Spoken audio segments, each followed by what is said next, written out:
আসসালামু আলাইকুম। আজ মঙ্গলবার ২৮শে জানুয়ারি ২০২৫, ১৪ মাঘ ১৪৩১। আপনারা দেখছেন দৈনিক পত্রিকার খবর, আছে প্রথম আলো। ৭ কলেজের জন্য আলাদা বিশ্ববিদ্যালয়ের পরিকল্পনা।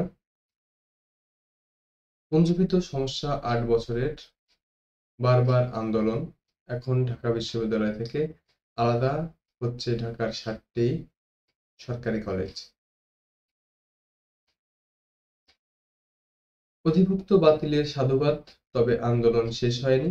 ঢাকার ৭ সরকারি কলেজ সহ উপাচার্যের পদত্যাগ সহ ৫ দাবিতে ২৪ ঘণ্টা সময় বেঁধে দিলেন শিক্ষার্থীরা। গাজা খালি করার ট্রাম্পের প্রস্তাব প্রত্যাখ্যান। উত্তর গাজার দিকে জনস্রোত। র্যাবের বিলুপ্তি ও গণতন্ত্র ফেরাতে সংস্কারের তাগিদ। হিউম্যান রাইটস ওয়াচের প্রতিবেদন, দ্রুত ও কাঠামোগত সংস্কার না হলে অন্তর্বর্তী সরকারের অগ্রগতি ব্যর্থ হয়ে যেতে পারে। শেখ হাসিনার আমলে নিরাপত্তা বাহিনীগুলো যেভাবে রাজনৈতিক প্রভাবের কারণে সহিংস হয়ে পড়েছে, সেখান থেকে বের হয়ে তাদের সংস্কার করা কঠিন হবে। পুলিশের তল্লাশি টহল কাগজেই প্রকাশিত প্রতিবেদন নিয়ে পুলিশের প্রতিবাদ।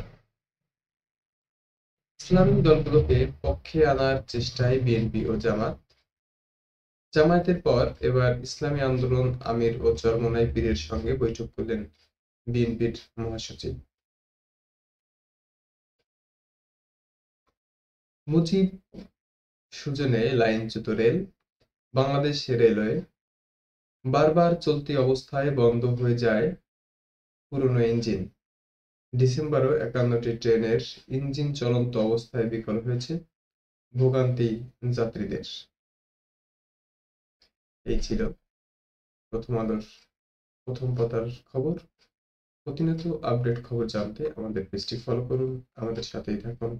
সকলকে ধন্যবাদ। আসসালামু আলাইকুম।